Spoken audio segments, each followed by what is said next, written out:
can't stay.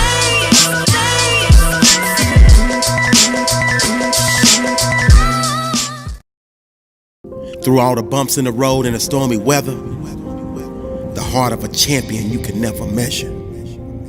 They might have more talent, but they fold under pressure because they were only out for the pleasure, the gold, and the treasure. And thus, they crumble to better or even lesser competition. While champions like you would have to be carried off on a stretcher because concede will never ever be in your anatomy. See, they don't understand you wanted success and you wanted it so badly. You fell madly in love with the process, and therefore you gladly pushed past the limits of average. If there was an opportunity in your sight, you grabbed it. If victory was anywhere in your vicinity, you reached out and nabbed it. You might not have been blessed with all the size, speed, and strength as the next competitor, but the good Lord blessed you with something much, much better.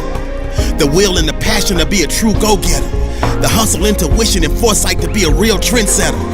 The heart and desire to power through and complete any endeavor. The quest to achieve greatness is forever ingrained in you, and thus it was written like a letter, and you carved out a legacy because you refused to break under any pressure. But so many of you out there have the heart of a lion, but you keep lying to yourself. You keep denying yourself. You keep depriving yourself. You keep hiding yourself from the gifts that you have to share with the world, and that's why your access is always denied. Each and every time you have tried to dig deep inside and give more, your inner pride is shut down because you don't truly believe in your heart of hearts that you can ignite the flame from a spark. But the great Les Brown said you gotta be hungry, and I mean hungry like a shark. So today all of the excuses stop, and this is where your heart of a champion starts.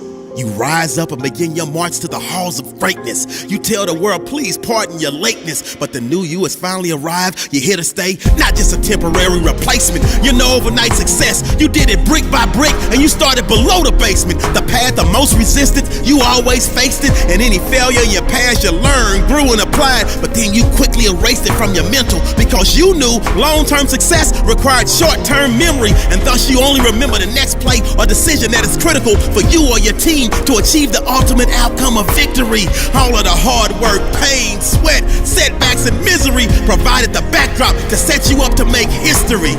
History will record that in life you could never be broken. On your journey to overcome, there were days that you did choke, but today you will not be choking because now is the time for the champion inside of you to start exploding. So like the great Eric Thomas says, you've got average skill but phenomenal will, and like Captain America, you carry a shield that allows you to deflect all the hate pills from the jacks and the jills, but all of the bricks that they threw you picked up and used to build your blocks of success, and you finally figured out the message in your mess, and now you're ready for any test, and your testimony will bless any and everyone that faces a similar quest. You invested a lifetime of hardships to put yourself in a position to win championships. Not to mention, your ascension to greatness will inspire an entire generation to push through any obstacle they're facing. So in the face of defeat, you laugh because you know it's not over until it's over, and your motto is always no retreat, no surrender. So just when they think you're about to give up, you remember all the reps in the gym, the days you outworked all of them, and that's what gives you the strength to power through the fatigue and rise above the rim. Rebound and give yourself another shot at greatness.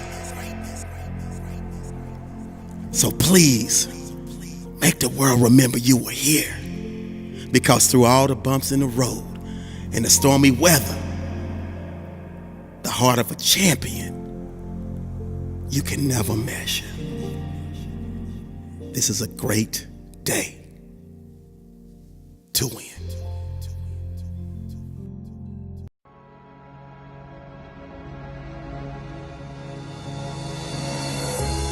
After being cut from his high school basketball team, he went home, locked himself in his room, and cried.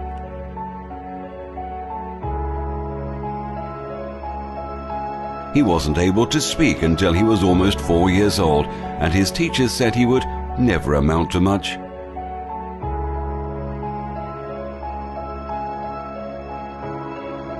Was demoted from her job as a news anchor because she wasn't fit for television.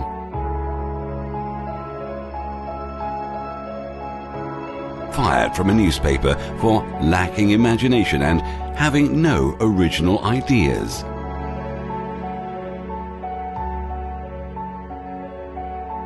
At age 11, he was cut from his team after being diagnosed with a growth hormone deficiency, which made him smaller in stature than most kids his age. At 30 years old, he was left devastated and depressed after being unceremoniously removed from the company he started.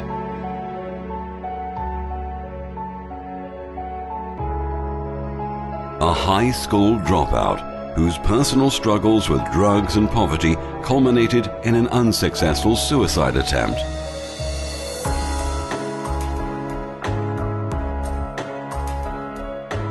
A teacher told him he was too stupid to learn anything and that he should go into a field where he might succeed by virtue of his pleasant personality. Rejected by Decca Recording Studios, who said, "We don't like their sound. They have no future in show business."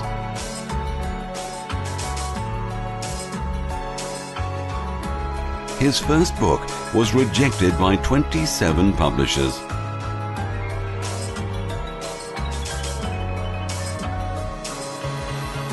His fiancée died, failed in business, had a nervous breakdown, and was defeated in 8 elections.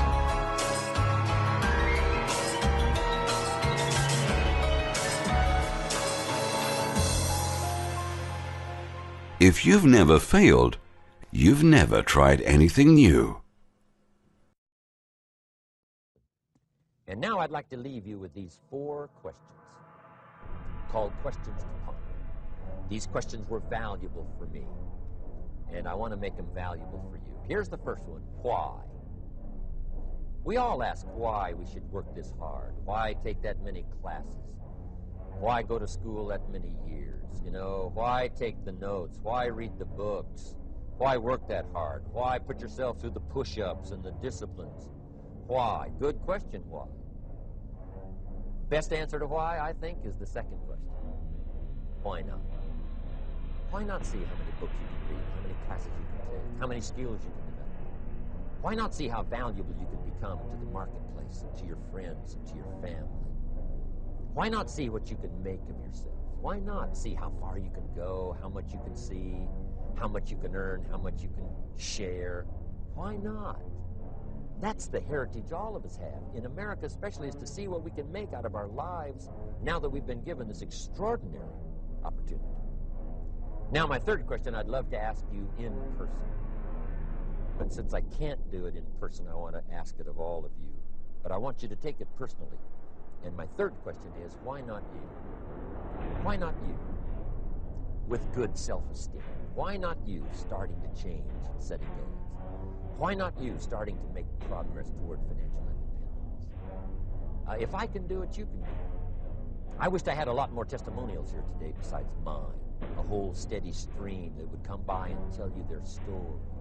Someone who started with nothing, finally run a big enterprise. A mother who was on welfare, now she owns her own business. In addition to my story, I wish I had a lot more. And if all of them told their story, guess how they would probably wind up their story? They'd probably say, just like me, why not you? If we can read, you can read. If we can change, you can change. If we can figure it out, you can figure it out. If we can turn it around, you can turn it around. There isn't anything you can't accomplish. That's what those testimonials would say. And so I want to say it to you personally. Why not you? You've got the brains. You've got the stamina. You've got the vitality. You've got the interest. You've got your life ahead of you. You've got the future. You can do it. If anybody can do it, you can do it. If one of us can do it, hey, we all can do it. Now here's my last question. Why not now? This is a good time. As the 20th century starts to wind down, a few more years as we get ready for century 21, what a good time to set your goals, work on yourself, work on your skills. What a good time to get it together. What a good time to start this process. Personal development, growing, changing, developing, having a good plan for your money and for your life and for your future. Why not now?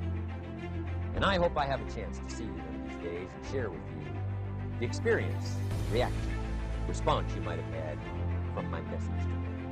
And until I get a chance to see you on this side of the world or the other side of the world, in some school or some seminar, Or maybe I'll come and speak for a company that you work for someday. I hope I get a chance to meet you. Till then, I wish you the best. I want all that I've gotten to be yours and the country's. God bless. Goodbye.